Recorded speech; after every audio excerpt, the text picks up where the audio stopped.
सास बनने की ट्रेनिंग।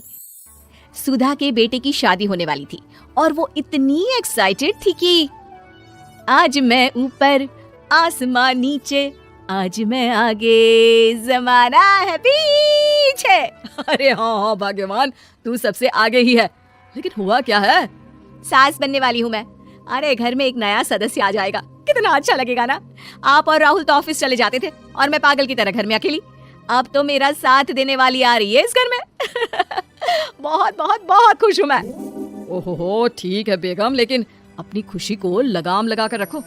क्या पता कैसी आए, तुम्हारा साथ देने वाली आए या फिर ऐसी आ जाए जो तुम्हारी शक्ल देखना भी पसंद ना करती हो। ऐसा क्यों बोल रहे हैं जी? शुभ नहीं बोल सकते तो अशुभ तो ना बोले। अच्छा जल्दी से तैयार हो जाओ, चांदनी चौक जाना है शादी की शॉपिंग के लिए। हाँ हाँ, थोड़ी सुबह तो हो जाने दो, दुकानें बाजार खुल तो जाए। तुम सच में ना पागल हो गई हो बहू के आने की खुशी में। बेटा माँ की हरकतें देख रहा था। वो सारी बात फोन पर अपनी होने वाली बीवी राशि को बताता है। फिर पता है क्या हुआ? माँ ना सुबह 6 बजे ही पापा को चांदनी चौक जाने को कहने लगी। दूसरी तरफ राशि कहती है, अरे वाह, ये तो बहुत अच्छी बात है ना। सास इतना सोचने वाली मिल रही है, और क्या चाहिए। मैंने भी सोचा है मम्मी जी के साथ बहुत प्यार से रहूंगी, उनका ख्याल रखूंगी और प्यार करूंगी। राहुल भी खुश था।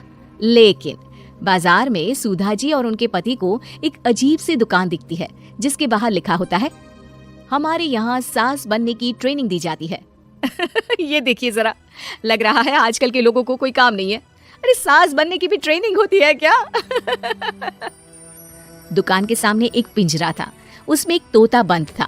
सुधा की बात सुनकर तोता बोल पड़ता है, अरे नादान औरत, अगर सास सही तो पूरा घर सही रहता है, परिवार बंधा रहता है और आने वाली जनरेशन संस्कारी होती है। लेकिन तू क्या समझेगी? जा जा आगे जा। ओए, तोते बड़ा बोल रहा है, क्यों आगे जाऊं? मैं नहीं जा रही। देखा देखा, तेरे जैसी औरत को तो सास बनने की ट्रेनिंग लेनी ही चाहिए। निकाल 1000 रुपये और जान दर, नहीं तो पूरी जिंदगी रोती रहेगी। सुधा को तोते की बात में दम लगता है। ए जी, निकालो ना जरा 1000 रुपए। अरे पागल हो क्या? जानवर की बात में आ रही हो? किस पागल आदमी की सुन रही हो, जिसे ये भी नहीं पता कि तोता जानवर नहीं पक्षी होता है। चलो निकालो 1000 रुपये और अंदर जाकर सास के रूप में जीवन को सफल कर लो। हाँ जी, बात तो ये सही बोल रहा है। कहाँ मैं आपकी बात में आ रही हूँ? मैं तो अंदर जा रही हूँ, 1000 रुपये दीजिए। पति क्या करता, बीवी की आज्ञा सर आंखों पर। लेकिन जैसे ही सुधा अंदर जाती है, सामने कई औरतें पहले से ही बैठी होती हैं। मेरी पहली बहू के वक्त मैंने इतना नहीं सोचा था, और आज वो मेरे सर पर चढ़कर नाचती है। गुरुजी, कोई उपाय बताए। तभी गुरु की नजर सुधा पर पड़ती है और वो आंखें बंद कर लेता है। तू पहले भी मेरी दुकान के सामने से होकर गई थी ना, तब क्यों नहीं आई? औरत जो कि गुरु के साथ मिली हुई थी।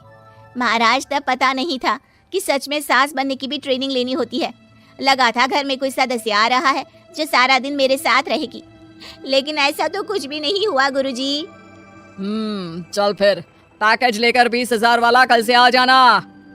जी महाराज, गुरुजी की जय हो। वो औरत भी सुधा को देखती है और कहती है, सही जगह आई हो बहन। 10-20 हजार का मुंह नहीं देखना भाई, बस घर बस जाए तो सोचो गंगा नहा ली। बहुत कमा लेंगे अगर परिवार एक रहा, नहीं तो बुढ़ापा वृद्धाश्रम में बिताओ। सुधा डर जाती है। वो गुरु के पास जाती है और उन्हें पैसे देती है। देखो, एक मंत्र गांठ बांध लो कि कभी भी बहू को बेटी ना समझना। जितना दबा कर पहले दिन से रखोगी, धीरे धीरे प्यार दोगी तो मान रखेगी, नहीं तो। नाची ना गुरुजी, समझ गई। अरे भला हो भगवान का जो आपसे मिला दिया, नहीं तो मैं। हाँ हाँ, आगे बढ़ते जाए, पीछे और भी लोग हैं, सबको मौका दें। सुधा घर आ जाती है। राशि शादी करके घर आती है तो दिमाग में सास की वही छवि होती है जो राहुल ने दिखाई थी। देखो राशि, मैंने काम वाली हटा दी है। वो क्या है ना, 2000 महीने लेती थी, यानी कि 24,000 साल का, और 5 साल में उसे जोड़ो तो 1,20,000 रुपए। माँ जी, और 10 साल जोड़े तो? तभी राहुल आ जाता है। अरे बस इतना मत जोड़ो, फिलहाल भूख लगी है, कुछ खाने को दो। अरे पर बर्तन तो गंदे है ना, काम वाली तो आई नहीं, फिर बर्तन कौन धोएगा? अरे कौन धोएगा मतलब? तू धोएगी? मैं? ठीक है, मैं धो लेती हूँ, धो कर देती हूँ, आप खाना बना ले। अरे खाना भी तू ही बनाएगी? ये क्या बात होती है माँ? क्या हो गया तुझे? कल तक तो कुछ और ही बोल रही थी। लेकिन सुधा का व्यवहार सुधरने का नाम ही नहीं ले रहा था। बहू और बेटा ससुर से बात करते हैं। पिताजी, क्या हो गया है माँ जी को? वो क्यों ऐसे व्यवहार कर रही है जैसे मैं कोई नौकरानी हूँ? पिता क्या करता, बता देता है सारी कहानी कि कैसे सास का दिमाग एक गुरुजी ने खराब किया है। सास बनने की ट्रेनिंग? तो मामला ये है, वही मैं कहूँ, कहाँ तो माँ बहू का इंतजार ऐसे कर रही थी मानो साक्षात कोई देवी आने वाली है, लेकिन व्यवहार नौकरानी जैसा। देखिए, माँ बुरी नहीं है, बस किसी ने उनका दिमाग खराब कर दिया है। तो ऐसे में मेरे पास एक आइडिया है। बहू फुसुर फुसुर करके पति और ससुर से बात करती है। अगले दिन बहू सास के सामने कहती है, अच्छा मैं जा रही हूँ, मेरी क्लास है। ये बोलकर बहू निकल जाती है। ये कौन सी क्लास करने जा रही है? पढ़ाई तो खत्म हो गई थी इसकी। अरे माँ, दरअसल वो ये सोचकर आई थी कि तुम माँ जैसी होगी, लेकिन यहाँ तुम तो तुर्रम खां बन गई हो। तो वो किसी बहू बनने की ट्रेनिंग वाली क्लास में गई है। ये बोलकर बेटा बाप की ओर देखता है और आंख मार देता है। हाँ, वो तो तुम्हारी माँ ने भी सास बनने की ट्रेनिंग ली है बेटा। पहले का जमाना और था भाई, कि भोले मन से रिश्ते शुरू किए जाते थे। अब तो नई लड़की घर आते ही नौकरानी हटा देते हैं। बताओ, पिछले 25 साल से वो नौकरानी काम कर रही थी, तब तो कोई हिसाब किताब नहीं हुआ।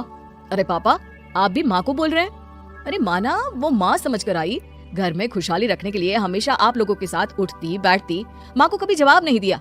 लेकिन माँ की क्या गलती? अरे दादी ने भी तो ऐसा ही किया होगा ना माँ के साथ, तभी तो माँ अपनी बहू के साथ ऐसा कर रही है। नहीं, वो तो बहुत अच्छी थी। मेरे आने के बाद तो उन्होंने खाना बनाने वाली भी रख ली थी। अरे तो फिर तुमने क्यों काम वाली हटा दी? किसी के कहने पर अपना घर खराब कर रही हो तुम सुधा। अब बहू भी गई है ट्रेनिंग लेने, पता नहीं क्या सीख कर आएगी। नहीं, मैं अभी जाकर उसे ले आती हूँ। तभी बहू वहां पर आ जाती है। नहीं माँ जी, मैं कहीं नहीं गई थी, मैं तो सिर्फ आपके लिए ये नई साड़ी लेने गई थी। अब तो सब ठीक है ना?